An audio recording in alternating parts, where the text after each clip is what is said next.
bluffs and the lies, the assassinations and numerous staged suicides, the secret agents and the courageous super spies, the man in charge, the criminals at large, the woman who fixes and her team of lawyers risking a disbar, the dramatic conversations, under the table compensations, and the normalized murder, married gay couple, horror, sex, and gun control.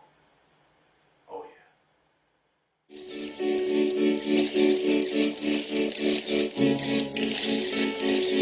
I am honored to have served my country. I am honored to have been injured serving my country. Just as importantly, I am honored to be a gay man who served my country. My son Jerry's death was a horrible fluke. But it was just that, a fluke, an accident. A bacterial strain that we do not yet have the capacity to keep our loved ones safe from. But there were thousands of people last year who lost their lives in a completely avoidable way. The right to bear arms, set in stone in the Constitution by our founding fathers. So was slavery, by the way. The right to bear arms seems indisputable until the shooter comes. Until you're Lisa Elliott, covered in blood, watching a little girl take her last breath, watching the light go out of her eyes.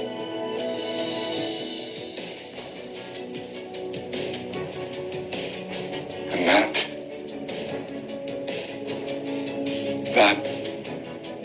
is where the argument ends.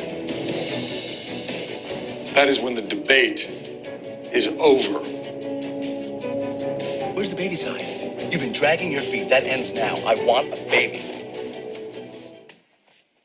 And Middlebury's just as good as the Ivy League, you elitist, highbrow, conservative snob. I cannot believe I fell in love with a Republican.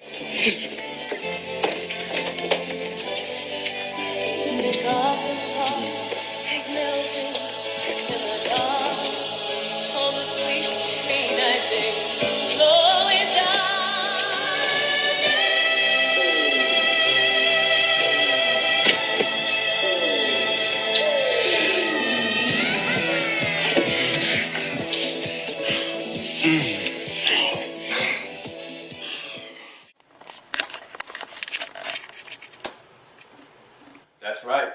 Despite the insanely dramatic sequences and the well-acted script, there's an agenda in this hit show as well. I won't lie to you, I enjoyed watching this show for a while. I'd see things here and there that kind of touched the nerves, but it was so subtle I hardly could mind. I decided I'd ignore it and watch it anyways, but then I began to notice something. An increase in the forwardness of the agenda. The last episode I watched, and the last episode I ever will watch, made a dramatic climb from subtle clues and glimpses into the life of a gay couple and plenty of gunfights for everyone, to disgusting views of men getting it on and equally disgusting presidential State of the Union addresses calling for gun control. A show couldn't get any more politically involved than this, and a speech that sits somewhere between... If I could have gotten 51 votes in the Senate of the United States for an outright ban, picking up every one of them, Mr. and Mrs. America, turn them all in, I would have done it. And this?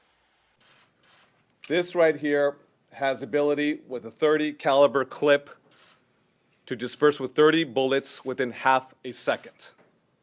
30 magazine clip in half a second. With Titanic-esque music playing in the background in an attempt to snatch the mushy little hearts of American viewers. Not only do they plant the gun control seed, but they have a propensity to depict murder as this thing we just kick under the fridge and forget about. But that ice melts under the refrigerator, corroding essential parts and seeping into floorboards until eventually you have to call the plumber, as well as treat the mold before the whole house comes crumbling down. I'm not falling for it, and neither should you.